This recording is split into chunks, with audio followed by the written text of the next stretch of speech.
Assassin's Creed is really about history and credible world. We're playing with a history that is, without trying to spoil things, extends back, anywhere from 80 to 100,000 years from today and extends as far into the future as, we have time to make games. Two specifics about Assassin's Creed. The first one, it's a huge universe spanning across many different mediums with many different characters, events, locations.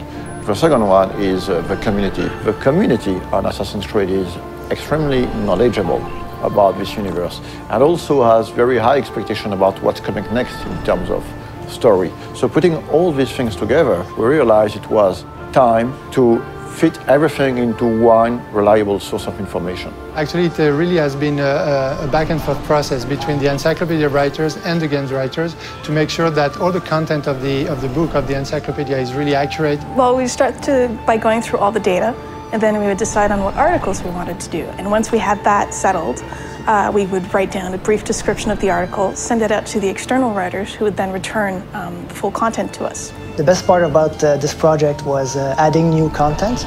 Every time you get a chance to work on a brand like Assassin's Creed, it just makes your day, We are covering and unveiling a lot of information on characters such as Altaïr, Ezio, Desmond Miles, Subject 16, but also new assassins such as Shao Jun.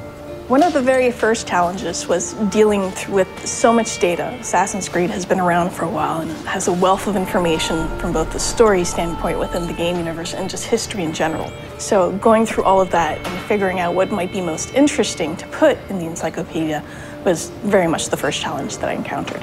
The franchise isn't defined necessarily by a single character, it's defined more by these institutions. So we have the option of moving in and out of different historical periods, different geographical locations, different individual important events throughout human history. And so we have a wide variety of options, a lot of different material that we can mine for ideas and stories. Imagine this project as a huge puzzle with thousands of different pieces involving a lot of different people. We have tools to track all the narrative threads that we're creating. So we have database, we have Bibles, we have some visual guidelines. So my main role is to make sure everything fits together.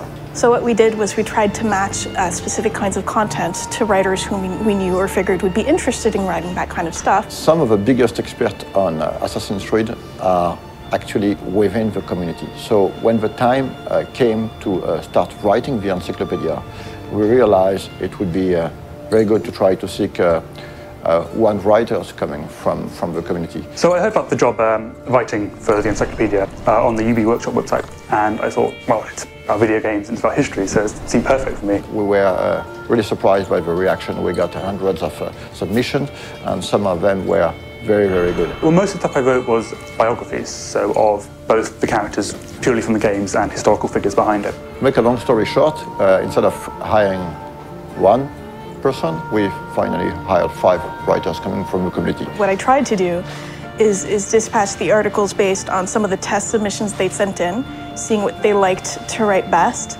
and then we kept it contextually similar. We try to minimize the risk of bad overlapping and maximize the opportunities of cross-referencing. As for the design aspect of the encyclopedia, we worked with a local agency called Double Echo. They were crucial to the creative process. For example, during earlier discussions, we decided to only use production concept arts to illustrate the encyclopedia, as opposed to 3D renders or marketing assets. The role of concept art is very important in the conception of a game. During the early stage of conception, we work on very high-level concepts. So it's about a silhouette, a mood, skylines of the city, treatment for the characters, colors. It's quite remarkable how much of the stuff does have its ties to reality and things that really happened. And I'm pretty sure that readers will discover some really interesting and new information.